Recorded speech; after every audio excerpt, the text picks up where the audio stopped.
24 ঘন্টা অতিক্রান্ত জয়ের পর বিজেপি কান্ডারি রাজ্যের রাজ্য প্রেসিডেন্ট শ্রমিক ভট্টাচার্যেরও 24 ঘন্টা পার হলো জয়ের, প্রায় 24 ঘন্টা হতে চললো যে জয় ঘোষণা হয়েছে। তারপরে কালকে দুপুরে এখন প্রায় 1:45 বাজে, এই সময়টা পরিষ্কার হয়ে গিয়েছিল রাজ্যে পালাবদল হয়ে গেছে, বিজেপি ক্ষমতায় আসছে। আর এখন 24 ঘন্টা হতে চললো। এই 24 ঘন্টা পর গতকালকে থেকে আজকে কি কি পরিবর্তন দলে, মনোজগতে এবং পার্টির মধ্যে হয়েছে? এতটাই উচ্ছ্বাস ছিল চারিদিকে, এতটাই ব্যস্ততা ছিল, এতটাই আবির ছড়াছড়ি হয়েছে যে তার মধ্যে মনোজগতে পরিবর্তন কিছু হয়েছে বলে মনে হয়। পুরোটা ভালো করে ঘুমোতেও পারে, রাত্রি 2টোর পরে শুতে গিয়েছিলাম, সকালে খুব মাঝে গিয়েছিলাম। এখনো ঠিক আমরা যে এসে গেছি ক্ষমতায়, পশ্চিমবঙ্গ বিজেপি সরকার হতে চলেছে, এটাও এখনো আমার পুরোপুরি আমি তাতে আত্মস্থ হতে পারি। হঠাৎ দেখলাম একটা পাইলট কার বাড়ির সামনে, ব্যাপারটা বুঝতে পারলাম, আমি তোমাকে ডাকি। আর আমার তো এগুলো কোনোদিন প্রয়োজন হয়নি, কোনোদিন কোনো সিকিউরিটি নেই, হঠাৎ পাইলট কার কেন সামনে, আমি ঠিক এইটা একটা আমার ভাবতে আশ্চর্য লাগছে। একটা সময় মনে আছে, তখন না আমাকে স্কুটারের পিছনে নিয়ে তোমার হাউস আনন্দবাজার কাগজ পত্রিকা, সেখানে তখনদার লেখা মানে hand out statement Anandabazar office থেকে দিয়ে আসতাম, এক লাইনও বেরোতো। তো সেই জায়গা থেকে আজকে আমার বাড়ির সামনে হঠাৎ সকালবেলা পাইলট কার, একটু পরিবর্তন আনার মধ্যে ব্যাপার। একসময় আপনাকে ব্যাখ্যা দিতে হতো যে আমি কে, হোয়াট ইজ বিজেপি, হ্যাঁ, মানুষের কাছে ব্যাখ্যা দিতে হতো। আর আজকে আপনি হঠাৎ করে নিজেকে প্রশ্ন করছেন, তাই তো আমি কে পাচ্ছি পাইলট কার কেন? এটা সি চেঞ্জ হলো একটা রাজনীতিতে পশ্চিমবঙ্গের। হ্যাঁ, পশ্চিমবঙ্গের রাজনীতিটা হওয়ার ছিল। এবং শ্যামাপ্রসাদ মুখার্জির প্রাসঙ্গিকতা, শ্যামাপ্রসাদ মুখার্জির আত্মত্যাগ, শ্যামাপ্রসাদ মুখার্জির বলিদানটা তখনকার বাঙালি বুঝতে পেরেছেন।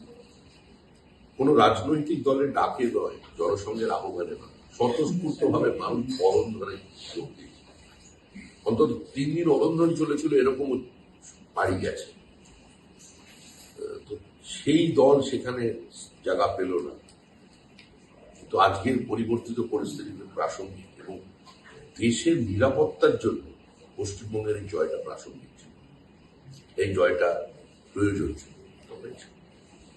একটা বিষয় সকলেরই মনে হতো, সে রাজনৈতিক পর্যবেক্ষক, বিশ্লেষক, রাজনৈতিক নেতা যেই হোক না কেন, সকলেরই মনে হতো যে পশ্চিমবঙ্গের মাটিটা বিজেপির জন্য সত্যি কঠিন। তার কারণ এখানে একটা ন্যারেটিভ সেট করা হয়েছিল যে সংখ্যালঘুরা যেদিকে ভোট দেয় তাদের পক্ষে ক্ষমতায় আরোহণ করা মসৃণ হয়, বিজেপি সংখ্যালঘু ভোটটা পায় না, সুতরাং এবং সংখ্যালঘুদের থেকেও ক্লেম করা হতো যে আমরা যাদের ঠিক করবো তাদেরকে ক্ষমতায় বসতে পারি।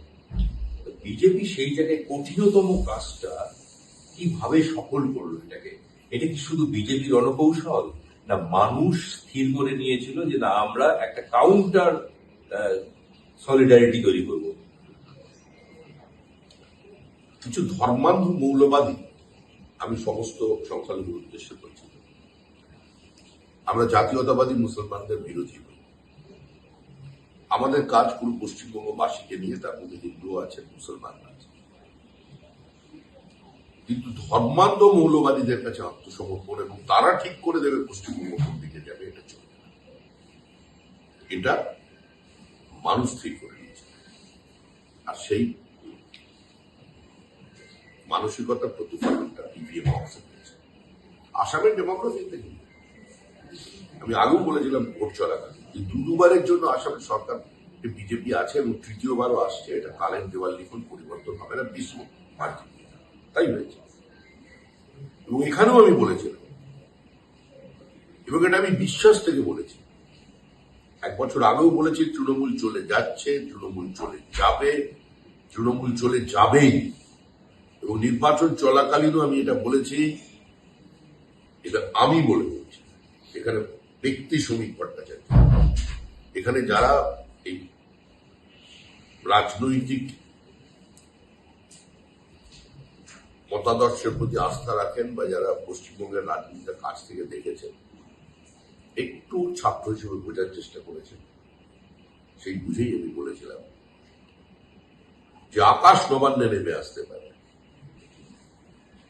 গঙ্গার জল ঢুকে পড়তে পারে রাইটার্সের দোতলায়, একেন বাবুর মাথায় চুল গজাতে পারে, কিন্তু তৃণমূল কংগ্রেস চতুর্থবারের জন্য ক্ষমতায় আসবে না।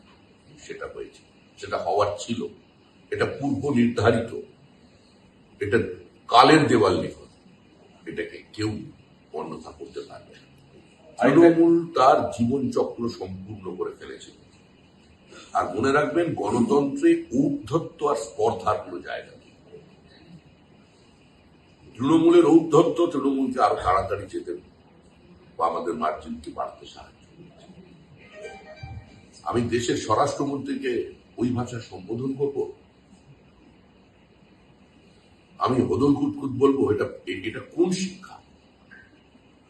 ডিজে বাজাবো?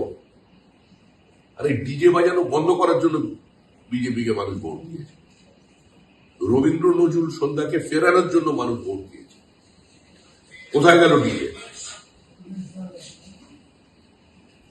আমরা তার কর্মীদের বলছি, কোন আক্রমণ যদি কেউ করে বিজেপির পতাকা হাতে কোনো রাজনৈতিক দলের কর্মী, এমনকি অশালীন শব্দ বাড়ির সামনে যদি গিয়ে কোনো মহিলার উদ্দেশ্য বলে, তাকে দল থেকে বার করে, কোন রাজনৈতিক হিংসা চলবে না। প্রশাসনকে বলছি, আমি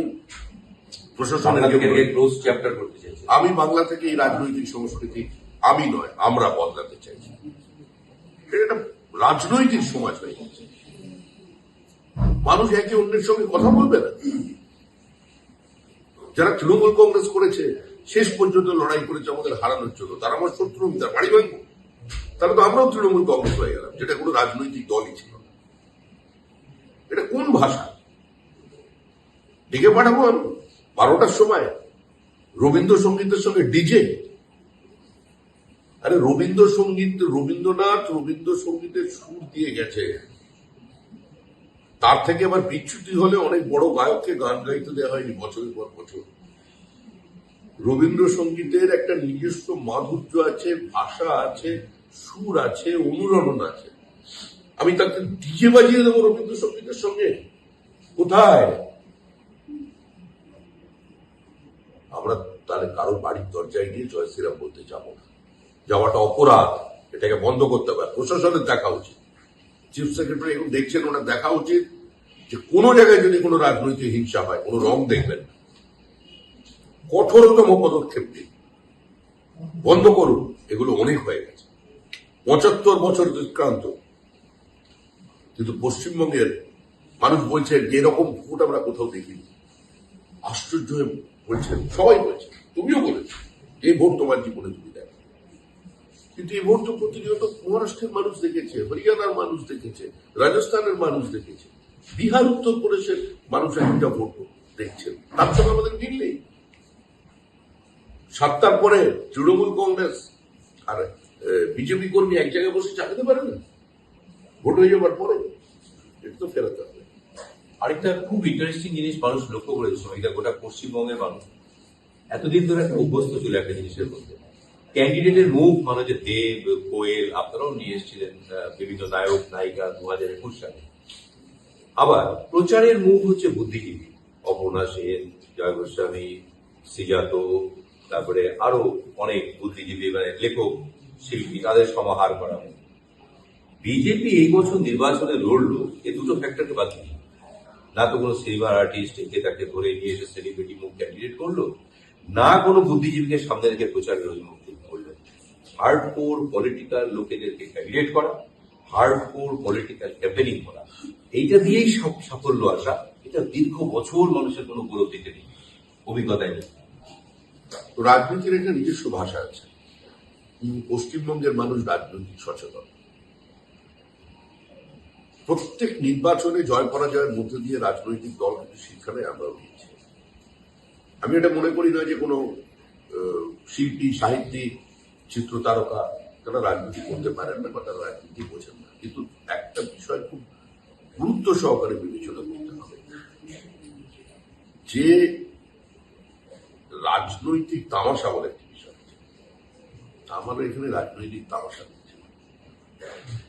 মানে কারা কাকে চ্যালেঞ্জ করছেন, কারা রাজনীতি করছেন? সবাই তো রাজনীতি করার কথা নয়, সবাই রাজনীতি করতে পারে না। এটি কোনো ফুটবল ম্যাচ নাকি যে আমি দু দলের মধ্যে পায়ে বল নিয়ে নেমে পড়লাম। রাজনীতি তো নিজস্ব ভাষা আছে, সেই ভাষার সঙ্গে কোনো যোগাযোগ নেই। সবসময় একটা চ্যালেঞ্জ, সবসময় আক্রমণ, দেখে নেব এই কি। আর সবচেয়ে দুর্ভাগ্য, আমাদের এখানে জুডিশিয়াল অ্যাক্টিভিজম শুরু হয়ে গেছে, যেটা কোনো সুস্থ গণতান্ত্রিক ব্যবস্থায় কাম্য নয়।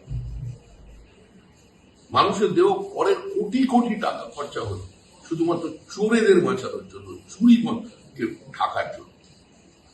টাকা কার টাকা?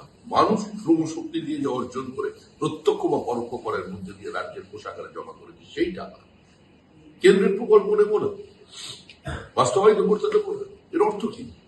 কেন্দ্রের টাকাটা কি নরেন্দ্র মোদীর টাকা? সেটাও তো মানুষের টাকা। একইভাবে কেন্দ্রের কোষাগারে মানুষের টাকা মানুষের কাছে ফিরে আসাটা বন্ধ করে দেওয়ার প্রচেষ্টা, সেটাকে আমরা শেষ করতে পারি চেষ্টা করি। একটা প্রশ্ন আপনাকে করবো না, জানি যে এটার কোনো উত্তর নেই আপনার কাছে, যে কে মুখ্যমন্ত্রী হবে। তো দল ঠিক করবে কে মুখ্যমন্ত্রী হয়, কিন্তু দলের রাজ্য সভাপতি আপনি। আগামী দিনে তৃণমূল কংগ্রেস কোন রাজনৈতিক বাতাবরণের মধ্যে থাকবে, যে বাতাবরণ একটা সুস্থ রাজনৈতিক আপনি বারবার করে বলছেন, যেখানে অথচ আপনার দলের কর্মী সমর্থক হোক, সাধারণ মানুষ হোক, এইগুলো নিয়ে বহু প্রশ্ন রয়েছে যে অভিষেক বন্দ্যোপাধ্যায়ের নিরাপত্তা এরকম কেন একজন সাংসদ হিসাবে তার বাড়ির সামনে চারদিকে ঘিরে রাখা হয়, কালীঘাট অঞ্চলে প্রচুর লোক না, ওসব অভিযোগ করছেন, এই ব্যাপারগুলো নিয়ে ওসব থাকবে না। আমাদের দলের কর্মীরাও যেরকম আক্রমণ করবে না, সেরকম আমরা মানুষকে জানাবো যে কসব পুলিশ নিয়ে গিয়ে দিল্লিতে একটা পলিটিক্যাল ট্যুরিজম, এসব চলবে না। আমার দলের ক্ষেত্রেও, অন্য দলের ক্ষেত্রে, আমার দলের ক্ষেত্রেও কিছু কিছু মানুষের কাছে নিরাপত্তা আছে, নিরাপত্তা রক্ষী আছে, সেগুলো বহু জায়গায় উইথড্র করবে। এ চলবে না, এটা চলতে দেওয়া যাবে না। এটা পুলিশ দিনের পর দিন, ঘন্টার পর ঘন্টা দাঁড়িয়ে আছে, 200-250 পুলিশ নিয়ে দিল্লি যাচ্ছে। এই যে তামাশা চলছিল, এটা মানুষ কিভাবে দেখেছে? এর জন্যই তো মার্জিন বাড়ছে। এগুলো যে নিরাপত্তার ঘেরাটোপ দেখেই আজকে তো 15,000 মার্জিন হয়ে গেল মুখ্যমন্ত্রী নিজের খাসতে করে। না, অনেকে আশঙ্কা করছে এটা প্রতিহিংসামূলক আচরণ হতে পারে ওদের প্রতি। বিজেপি কোনো প্রতিহিংসামূলক আচরণ করার রাজনৈতিক দল নয়, আমরা করিনি। থাকলে অনেকদিন অনেক আগে চলে যেতাম। 2021-এর নির্বাচনে আমাদের লড়াইয়ের কোনো প্রয়োজন ছিল না, আমরা এমনি ক্ষমতায় চলে আসতাম। তবে হ্যাঁ, ইডি সিবিআই এর ওপর মানুষের ক্ষোভ আছে, তাদের তদন্ত প্রক্রিয়া, তদন্তের গতি নিয়ে মানুষের ক্ষোভ আছে। কারণ বহু প্রশ্ন আপনি আমায় করেছেন, আমি তার উত্তর দিতে দিতে আপনিও ক্লান্ত, মানে আমি ক্লান্ত হয়েছি, আপনিও শ্রান্ত হয়েছেন প্রশ্ন করতে। এগুলোর শেষ হওয়া দরকার। এই চোর পুলিশ খারাপ হবে, স্টেটের ভিজিলেন্স আছে, অন্তত মিউনিসিপাল স্ট্যাম্প, আরো ছোটখাটো যা আছে, চারিদিকে তো আছে। শেষ প্রশ্ন, সেটা হচ্ছে আপনার মুখেও একদিন শুনেছি তৃণমূলে যোগদান করার জন্য আপনার কাছে প্রস্তাব এসেছিল, আপনি ফিরিয়ে দিয়েছেন। আপনি বলেছেন যে পার্টিতে আমি করেছি সেই পার্টি থেকে সরে যাওয়ার কোনো প্রশ্নই হলো না। আজকে যে পার্টি থেকে অফারটা এসেছিল তারা আজ রাজনৈতিক ভাবে বিচ্ছিন্ন হয়ে পড়েছে, ক্ষমতা থেকে বিচ্ছিন্ন হয়ে পড়েছে। তার দলনেত্রীকে আপনি কোনো বার্তা দিতে চান যে আগামী দিনে দল, আপনার দল তাকে কিভাবে দেখবে, বা আপনার সরকার, আপনাদের সরকার তার প্রতি কিরকম ব্যবহার করবে, এবং তার প্রতি কোনো শুভেচ্ছা বার্তা?